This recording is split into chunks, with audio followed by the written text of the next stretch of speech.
Hey Dora. Hey Boo. Did you see what I found? It's a guide how to make a violin. Whoa, that looks so cool. Let's check it out. Alright. First is wood, then metal, then horsehair. The first step is the wood.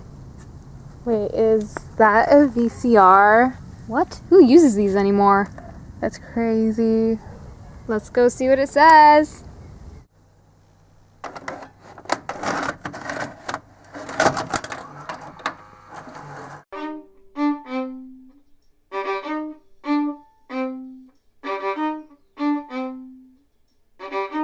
First things first, we love physics. Drop this and let the whole class hear it. And we're still in the music business, we can make a sound like we're giving lessons in physics. If you want a violin like this, chop the wood and pick it up just like this.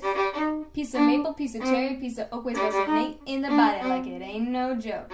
Put in the sound pose, let it vibrate that. The F holes, let the sound escape that. Put the bridge in where the bass at. Fundamental frequency, you should taste that. We're so classy. You already know. We're A+ students. And we're out there to get the gold. We're so classy. Yeah, that's for sure. We're A+ students. That's sure. Whoa, that was cool. Let's go see what the next step is. The next step is metal. I wonder what's on this VCR.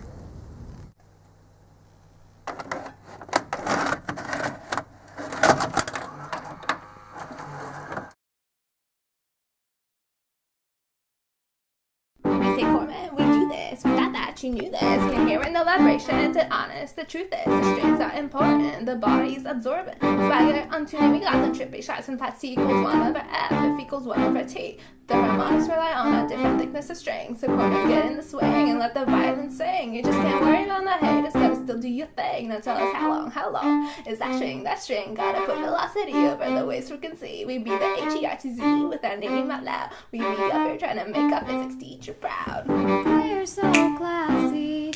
You already know. We're A+ students. And we're out there to get the gold. We're so classy. Yeah, that's for sure. We're A+ students. About to show. That was insane. I wonder what the next one says. Let's put it in.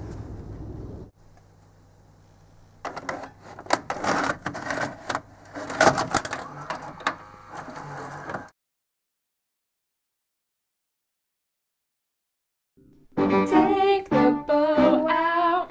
Don't forget to put your rosin on. You need the friction.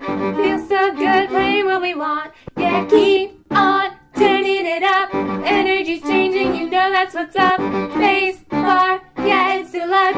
Classic, expensive, you don't get to touch.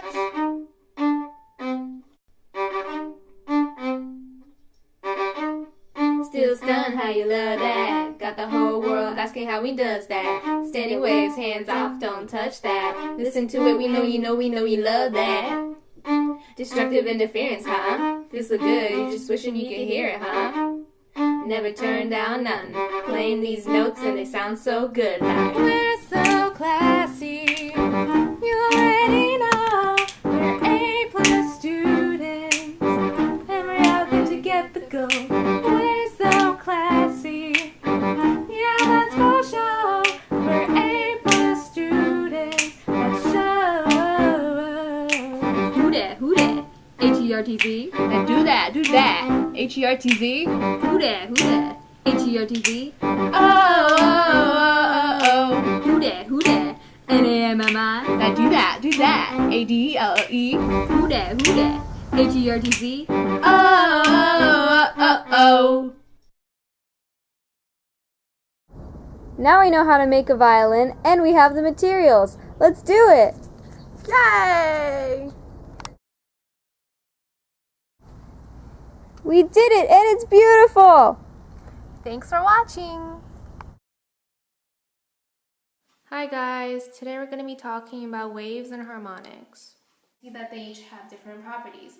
For example, their amplitudes or heights from the middle of the wave to the top of the wave are different. This one seems to be a little bigger than this one. Then we have the wavelength, which is the length of the wave. So that can be measured from crest to crest or from trough to trough. Also, you can measure it from the middle of the wave, but you have to skip one area. Then we have the frequency, which is how often the wavelength repeats. So here we can count that the frequency of this wave is about 4.5 over seconds, or 4.5 hertz. Here the wavelength is longer, so the frequency is less.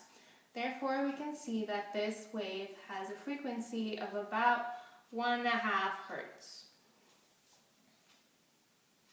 Let's do an example problem.